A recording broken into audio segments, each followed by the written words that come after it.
Hello, everyone. A very warm welcome to this week's episode of the Sky Sports F1 podcast with me, Matt Baker. Joining me this week, we've got Karun, Chandok, and someone who's in the commentary hot seat this weekend in Imola, and also for two other races with us on Sky Sports F1 this year. It's Harry Benjamin. Hello to both of you. Hello. Thanks for having me. Pleasure to be here. Great to see you, Harry.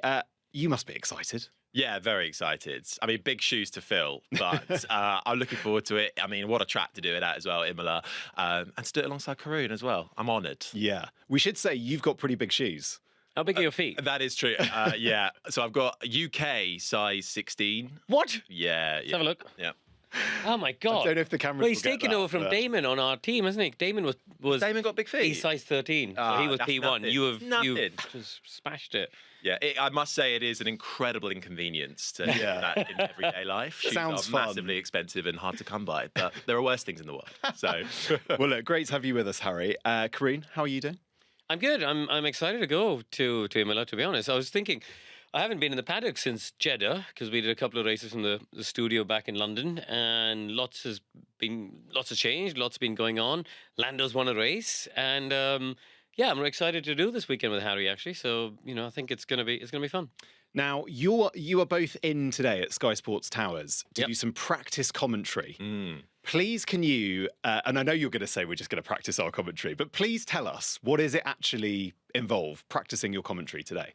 well, that's a really good question. Well, I mean, I sort of What did you have in mind? Well, I sent Harry a text saying we've never done any form of commentary before in any other championship and stuff, and it's. You always need to build a rapport, and you also need to understand how the other person works. Every commentator has their own style, and every, so we say, co-commentator brings something else to the table. So rather than just being lobbed into the weekend, I sort of sent him a text saying, do you think we should do a little practice run? Yes, a great idea. And here we are. I think it's quite important for me as well, for all the reasons that Karun just said, but even just to get ingrained with how to work with what people might not realise when you're watching commentary is the producer in your ear telling you things, or how to throw to Ted or whatever if he's got something to say, that kind of thing. Just making sure I'm up to speed with all the processes and protocols. Yeah, 2 secs, Ted. Been working on your 2 secs, Ted. Very good. Okay, well, look, I'm sure it's going to go well later. We'll find out, I guess, won't we? Come FP1, how well it went. Stay tuned. FP1? Whoa.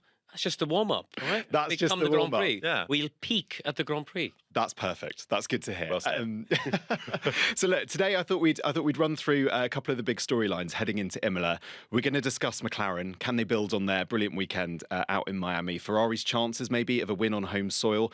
Discuss the news that Loic Serra and Jerome D'Ambrosio have left Mercedes for Ferrari. Plus a very special weekend in Imola, 30 years since the tragic deaths of Roland Ratzenberger and Ayrton Senna, and of course a year on since the floods, which stopped the Grand Prix from happening last year. But let's start, if we can, with McLaren and talk about their incredible weekend.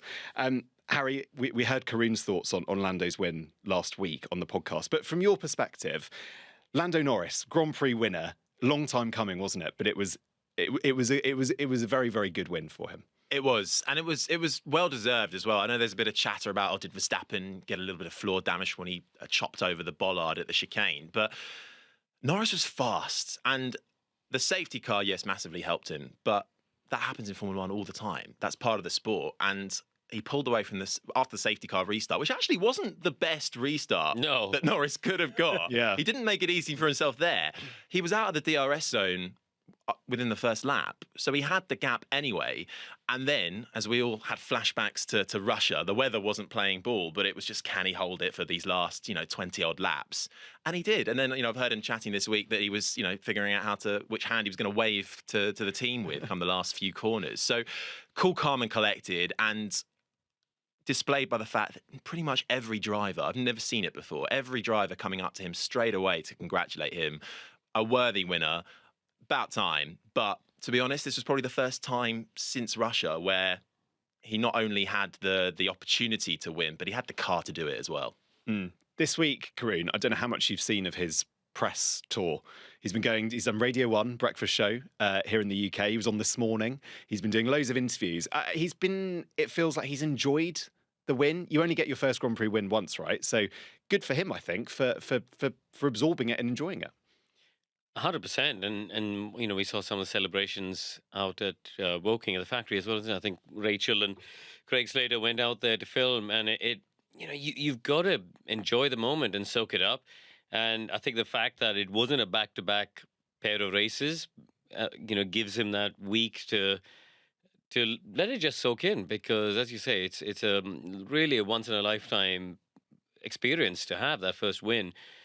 But as we've now got into race week, I'm sure the mind is getting focused back on the next race coming up. And I think Imola, he's always been good around Imola, always been good. He was quick there. I think I seem to recall he got his lap deleted one year, didn't he, when he went wide at the Ravazzas, but was devastatingly fast in qualifying, ended up coming through in the race to get a podium anyway. I think the upgraded car, which they had in Miami, will work well in Imola. It's fast flowing corners again. And Miami actually, wasn't really a track on paper that should have suited them. A lot of slow corners. Yet the car was quick. It was genuinely quick. So I'm very optimistic, actually, that McLaren will be in a good place when we get to Imola this coming weekend. Well, that's exciting, isn't it? Could the form could carry over? What are your expectations, Harry, of how well they'll go? I think this could be a real turning point now, and I'm really excited by not just this season but what the future holds, because McLaren last year they demonstrated with the upgrade they brought straight away in Austria. Bang, hello, welcome to the party, and they've done it again this time around. But they've already had the baseline was much better this year. Norris and Piastri, who will get the full upgrade this time around in Imola because they only had half of it for Miami. I just have this sense that this is McLaren now challenging week in, week out.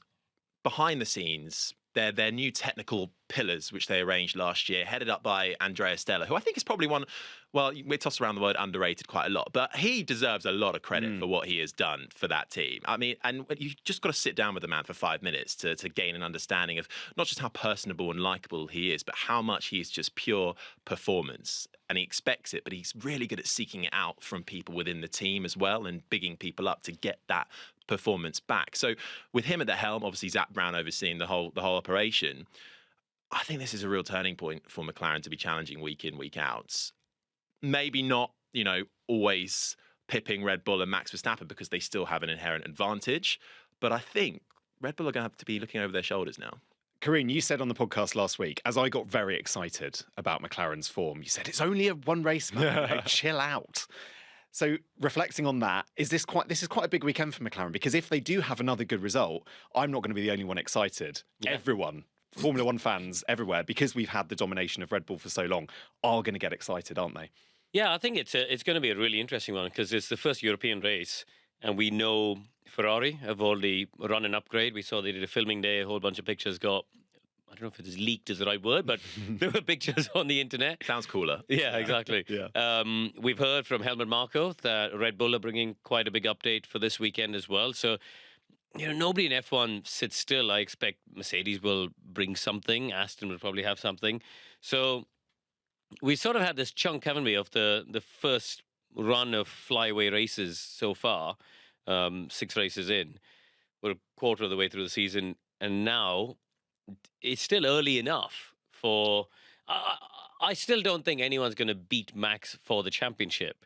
But what we want to see is other people being able to at least pick off a handful of races. We don't want to see him winning all but, what was it last year? All but 3 races last year. We want to see other people at least in the fight at certain circuits and circumstances. So, yeah, I think this is actually a big weekend for F1 2024 on the whole, because this will set the tone for the next run of European races coming up. It certainly will. I wonder then, Harry, if, and I've put here, are the biggest losers in all of this Mercedes? Because looking at the constructors' standings, you've got McLaren in third on 124, and then Mercedes in fourth on 64 points. That's now a 60-point gap. And you could argue, couldn't you, that actually McLaren have just overtaken, leapfrogged Mercedes in the development race. And if you're in the Mercedes camp right now, actually, you're looking at McLaren going, wow, we've been done there. We're now fourth. We're comfortably fourth. Yeah, and that will pay Mercedes even more because they supply their engines. So the short answer is yes. I think Mercedes are in are not in a good spot still. They brought a bit of upgrades in Miami. They said they said themselves, I spoke to some of the team, they chucked a big wing on there, which they knew would put them down on straight line speed, and especially that long back straight in Miami, you're going to suffer. But considering all that, it was still Lewis Hamilton's. It was probably one of his best weekends so far of the year, just in terms of scrapping and a decent points result. But this is where Mercedes are at the moment, in the lower points of the top 10. And I don't know about you, Karun, but I just get the sense that they are still lost. And yes, they can bring more upgrades, but it just feels like sort of at one point you're slamming your head against a brick wall. We talked about it last week, didn't we? They sort of seems to be still looking for that silver bullet, and they're still talking about experimenting with setups, experimenting with the car. And really, if you know your baseline, you shouldn't have to experiment at the race weekends. You should be able to arrive with a setup and then just go plus or minus a little bit in terms of tweaking a bit of mechanical balance, a bit of roll balance, a bit of aero balance, and weight distribution, and just get it all within a window. You should be able to hit FP1 within a window, and then you're just, tweaking really to cater for track evolution and the tires on track temperature, which is where I believe McLaren are now. I think the fact that they were able to bring an upgrade, and a significant upgrade, to Miami, knowing that they only had one practice session to dial the car in, got it dialed in, it worked well in the sprint quali and the sprint race and eventually the Grand Prix. That is a huge confidence boost in the engineering team.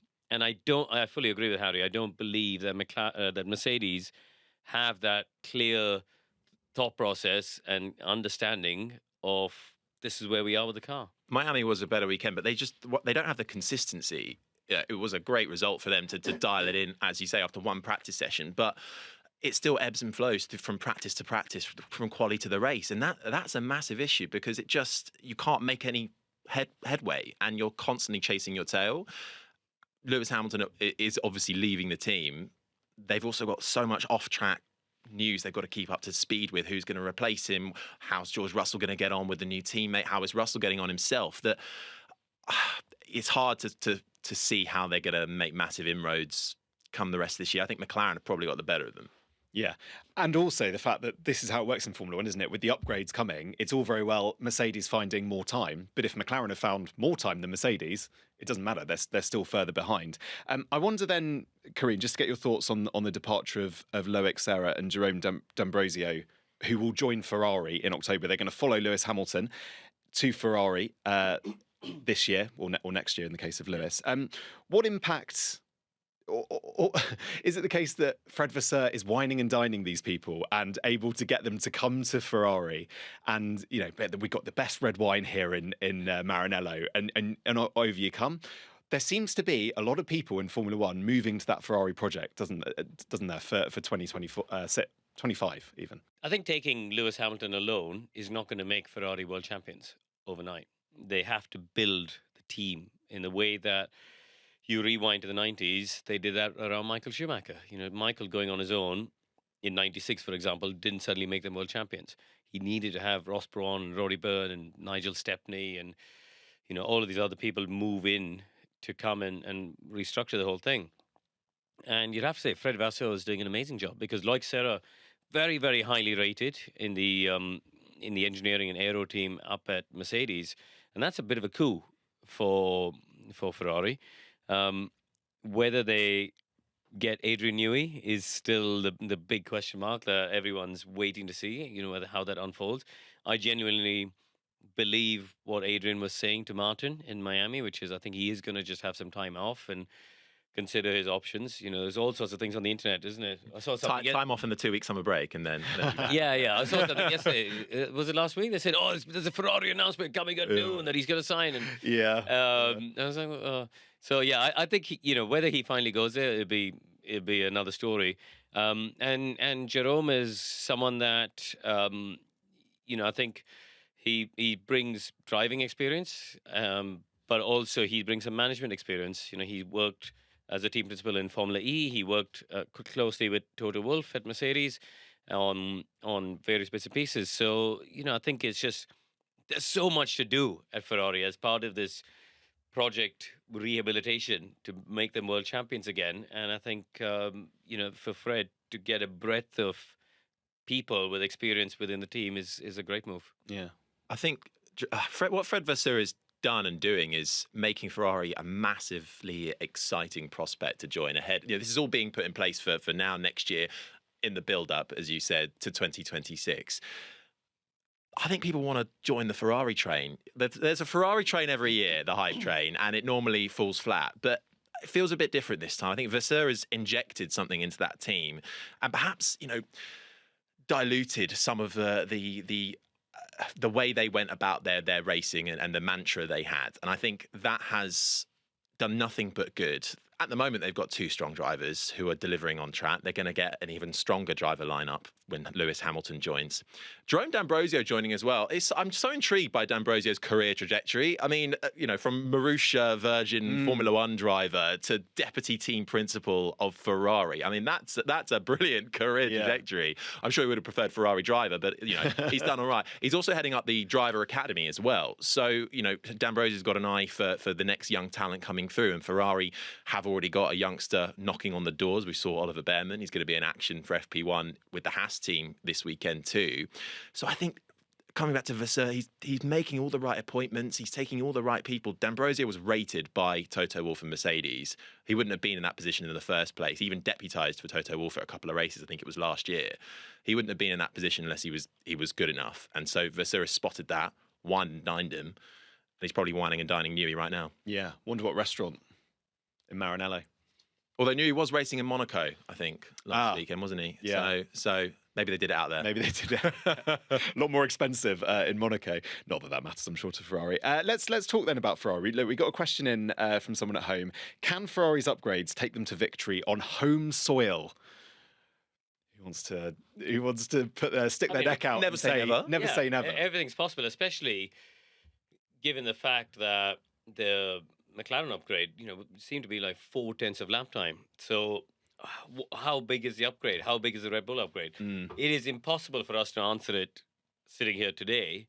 But I think one thing you've got to keep in mind is the weather looks a bit unpredictable again, doesn't it, going into the weekend?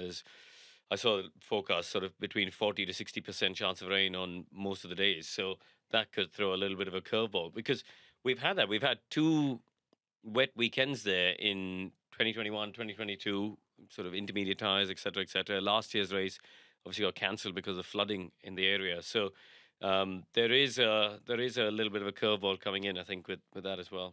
Yeah. Commentating as well. Yeah, I was going to say, commentating on a home Ferrari win in Italy with the Tifosi roaring on the hill would be a pretty good way to. There's enough pressure on me already, Matt. Don't add any more. The being able to commentate over Lando Norris winning a Grand Prix was exceptional. The Tifosi on home soil for Ferrari. Leclerc went well there a couple of years ago in the wet too, when it was a sort of wet start, and he has a habit for doing quite well in those conditions.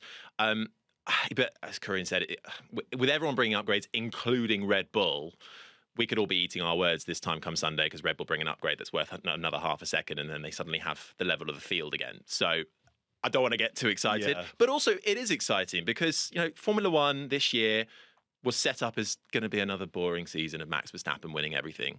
He hasn't, and we generally don't know quite how it's going to work out this weekend, and that's exciting. It certainly is.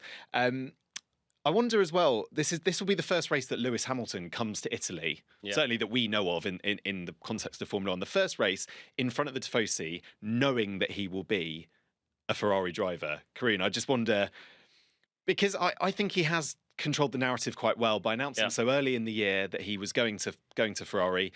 It's almost been taken out of the everyday chat in Formula One. We're not really discussing it too much. I wonder if this is the weekend where they start to see a few camera angles of him in front of the Tifosi, and it just starts to build that narrative of what's going to come next year. I was talking to our Sky Italia colleagues about the reception that we think Lewis will get when he comes there, and they say there's a huge amount of excitement over Lewis coming. I think the Tifosi are super, super keen to have him. I think they'll welcome him in. I mean, I remember when Alain Prost went from McLaren to Ferrari in 1989. and then he won the Italian Grand Prix at Monza, and he stood up on the podium, and the Tifosi were going nuts, and he said he was so overcome with emotion, he threw the trophy, the winning trophy, into the crowd.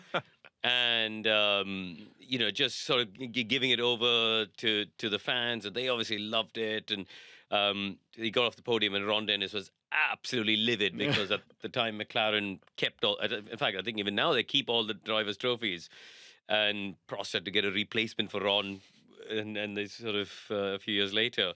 So I think there's ways, because the Italians, the reason we love them and they love Formula One is passion, isn't it? They are such hugely passionate people. I think if Lewis, and we know Lewis wears his heart on his sleeve, if he sort of opens up a bit more to them over this weekend, I'm sure they will absolutely embrace every opportunity they can to welcome him in.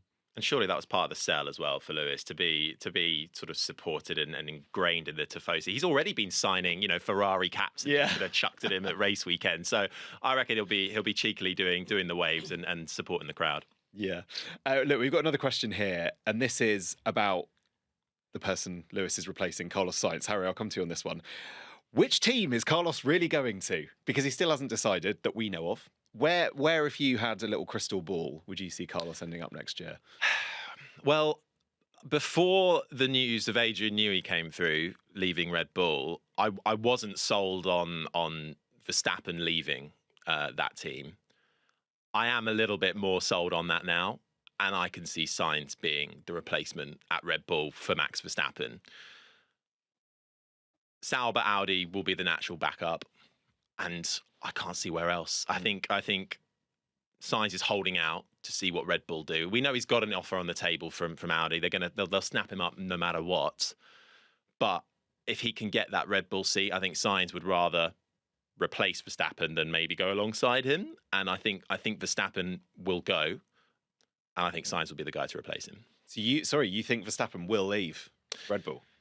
I'm increasingly of that opinion. Yeah. When do you think he'll go? Yeah, this year. This year or next year? Sorry, really. This is my first Sky Sports F1 podcast. Maybe I shouldn't have gone so bold. I mean, you're straight into clickbait websites, haven't you? Yeah, you're welcome. You're I generally think, Max Verstappen has an insight into all the goings on at Red Bull, including the powertrain situation. They're developing their own powertrains for 2026. He'll know where everything stands. And with Newey going, there's a lot of departures happening in that team as well, lower down. And Verstappen, I just think he's that kind of character where, he loves a challenge. He loves a challenge. He's achieved so much already. I think the prospect of going to another team, a Mercedes for 2026, who, haven't got this regulation change correct, but the engine's pretty good. And 2026 is all about power unit. I genuinely think Verstappen has gone, I think we've had a good run at Red Bull. Now might be the right time to go at the end of the year. It get embedded in for 2025 at a new team, ready for the regulation change in 2026. Yeah. Very good point. Well made, Karun. You gonna back up your commentary colleague? No. No, I mean, it's such it's a not weird... beyond the realms of possibility. No, listen, nothing's beyond the realms of possibility. I think we've got a really strange driver market. We've had a driver sign up to race until his mid-40s in Fernando Alonso. You've had another driver sign up for one of the biggest teams in F1, where he'll start his contract at the age of 40. You've got a young driver in Kimi Antonelli who's not done F3, not done a full season of F2, and is yet a player potentially even later this year. They're talking about mid-season replacement. So there's some really unusual things happening in the driver market, right? Then you've got Sainz and Verstappen, and we would never have thought of Verstappen leaving the team until all of the stuff unfolded around Red Bull and around Bahrain or before Bahrain. So it is a really strange market and a really difficult one to read. Increasingly, I think Max will stay at Red Bull for 2025. I think he will take 2026 off and have a year out, see what happens. And then in 2027, he will either he could go anywhere, couldn't he? I mean, so If there's a driver that can take a yeah. year off and come back, it's Max Verstappen. Yeah. And he will go off, and he's talked about his ambitions of doing Le Mans and other forms of racing. So I think he'll do something in 2026, have a year off in F1, see who hits the ground running with the new regs. Lewis would have done his 2-year contract at Ferrari, 25-26. He could go to Ferrari in 27. He could go to Mercedes in 27. He'd go back to Red Bull in 27. I think that could happen. Why stick out the growing pains of regulation changes when you can just pick Yeah. after a year? See, well, you've done well. I'll go to you. And also stick around in 25 when you know the car's going to be good enough For you to become a 5-time world champion. So I think that's what Max will do. But your question was actually about science. So Science will go wherever after that. So I sort of derailed it. But quickly on science, I think his is a complicated one because I think he wants a 2-year deal at Mercedes. It seems like they're offering him a 1-year deal with an option maybe for the second. But if Verstappen comes knocking, then he's out. That's a risky move, isn't it? Because you're basically going to a team where you're effectively holding a seat for Verstappen or Antonelli. So they're sort of having you as a stopgap. And also in 25, based on current form, unless they have an amazing next 3 quarters of the season, you don't think they're going to win the championship. So that's a tricky one, right? Is you're their second choice? Do you really go there? The Audi project is fascinating. There's a lot of money being pumped into it now. They've unlocked a whole load of budget. They've taken over Sauber completely. But, if you're a pragmatist, you're going to say they're not going to win for another 3 or 4 years. So then he's writing off the peak of his career as 3 or 4 years where he's going to be building a project for the future.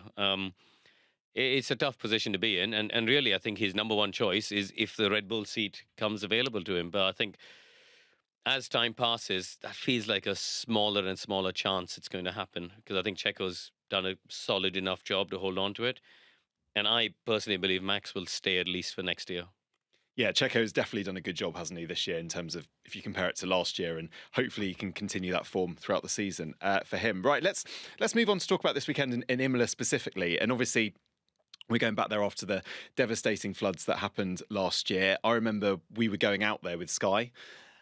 And we arrived and we flew over. You could see all the flood water. It became very clear very quickly that we couldn't actually have the race. I don't know if either of you guys were out there last year. No, I was leaving for Heathrow and got a phone call. Okay, yeah. I cancelled my taxi basically because the race got cancelled. Yeah, so look, really good to be back. And Harry, I wonder how your Italian pronunciation is for all the corners. What have we got? Tamburello, Rivazza, Rotella, Acqua Minerale. Yeah. Villeneuve. Yeah. Variante Alta. Variante Alta. That's Monza, isn't it? Is that Variante Alta Monza? No, that is. What's the final? That's the top final? Yeah, that works. We should really. We should look up. Where's my track map? Hang on.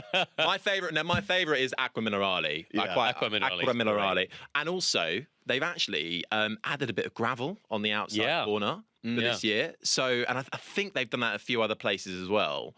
Which means that, Imola's quite a narrow circuit. So the jeopardy gets much bigger all of a sudden. And we see so many cars in practice, especially, locking up going into Acqua Minerale. It's a really difficult sort of double kind of right-hander, downhill braking. That's going to play ball and give us some good stuff, hopefully. Piratella. Very good. Another one. Yeah. Rivazza. That's the last double left. You've got to roll that No, up. Variante Alta. Yeah, you were right. It's the chicane. It is the chicane at the top, isn't it? Yeah. Yeah, I think we'll be pretty good. Toza. Yeah, Toza. Seen some good moves there. It makes it. It's nice to have a track with names for corners, isn't it? Yeah, got to have corner names. Turn 1, turn 2. I know. But when you were driving, were you given you're 3/10 down through Acqua Minerale, or is it numbers? The engineers would always use numbers, and I would say corner names just to wind them up. Just adds half a second of understanding. And also, it really winds Anthony Davidson up because he's a bit of a geek. He will always use numbers. Yeah. So, I just use corner names as much as I can. But then, fun fact, we got to Mugello. And he shocked us by studying all of the corner names. Turned on FP1, he was wheeling out the old Arabiatas. Oh. Yeah, and completely Was that not shocked us there. his order at the restaurant? Well, maybe, yeah. Fantastic. Look, it's a circuit with a lot of history, and of course 30 years on since the tragic loss of Roland Ratzenberger and Ayrton Senna. So I know that there's going to be a few special tributes this weekend. We know that Sebastian Vettel is going to get behind the wheel of the 93 McLaren, the last car that Ayrton Senna won a race in. So yeah, that's going to be very special, I'm sure. Right, I've got any other business here as a little title, because we've got to say congratulations to Abby Pulling. Yes. Fresh off the back of winning, fresh off the back of winning in Miami, but also coming on our podcast on Monday, she becomes the first female driver to win a race in British Formula 4 history. She won by 5.5 seconds, so huge congratulations to Abby. Very, very good to see. Letters. We've got a few any other businesses. Now, Is this your fan mail that I've been hearing Hang all on, about? you've created a section for your own fan mail. let's be very clear. This is fan mail for the podcast and for Sky Sports F1. All the in letters. general. Do all the letters start with Dear Matt? They start, dear the Sky Sports F1 team. Do they all say Matt Baker's Anyway, wonderful? And how many of those have you written? This is a ridiculous vanity project here. This is my point. I feel like this could be an agany kind of uncle. Yeah. At the end of the So pod. don't listen to advice Dear from me. Matt, you're wonderful. What hair gel you use? Yeah, weirdly, no questions about my hair in these. So look, I thought we would go around the world. We've got here one of my favourite ones, which is a hologram from not a hologram. Is that a hologram? It moves. Yeah, it is a hologram from Sydney, Australia, which is great. We've had letters in from Oregon. There's a postcard there from Oregon. This one is from Seashelt in Western Canada. So all around the world. This is from Worthing. Which is an absolutely beautiful card. This one brought a tear to my eye, and I think you've read this one as well, maybe in our WhatsApp group. This is absolutely fantastic. So yeah, look, thank you so much for sending in letters. It really means a lot, and we're from an age, I don't know if you both agree, of a digital age where you don't write letters. Yeah. To actually get a written letter, where someone's taken the time to do that and spend a lot of money on stamps.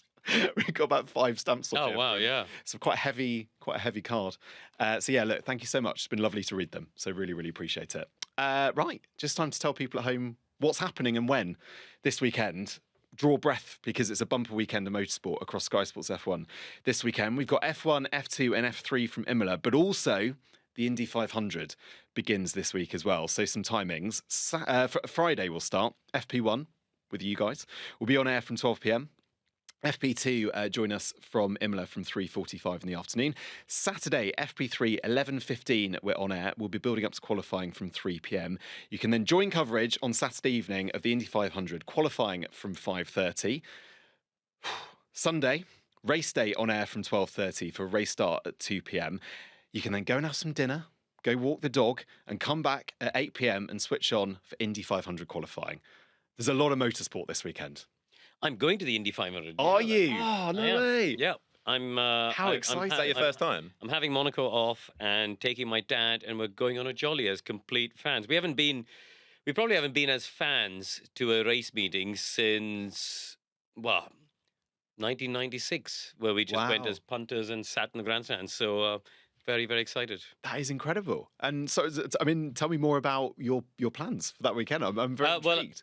I spoke with Dario Franchitti, who's obviously a 3 times winner of the race, and said, when should I come? I don't know anything about this race. And he said, well, you want to get there on Thursday, so you make sure you're in the grandstand, turn 1, carb day on Friday, watch the final practice session. Saturday is a day off, so have a mooch about, soak up the atmosphere and try and walk the track, just to soak up a bit of atmosphere. And then apparently the traffic on Sunday is insane. So you've got to get in the gates at you got to leave your hotel for 5 in the morning, even though you're 2 miles away. Yeah. It's like because Silverstone. it is Yes, absolutely, like yeah. And then the race is in the afternoon, obviously. So and then come back on Monday. That is so exciting. Well, that's going to be very, very special to do it with your dad as well. Yeah. We're just going to go on a jolly. It'll be great fun. Yeah, very, very exciting. Well, look, best of luck to you guys this weekend. Good luck, Harry. I'm sure you'll be great. Cheers. Really look forward to listening to the coverage across the weekend. We're going to be back next Tuesday. Hope you can join us then. Bye for now.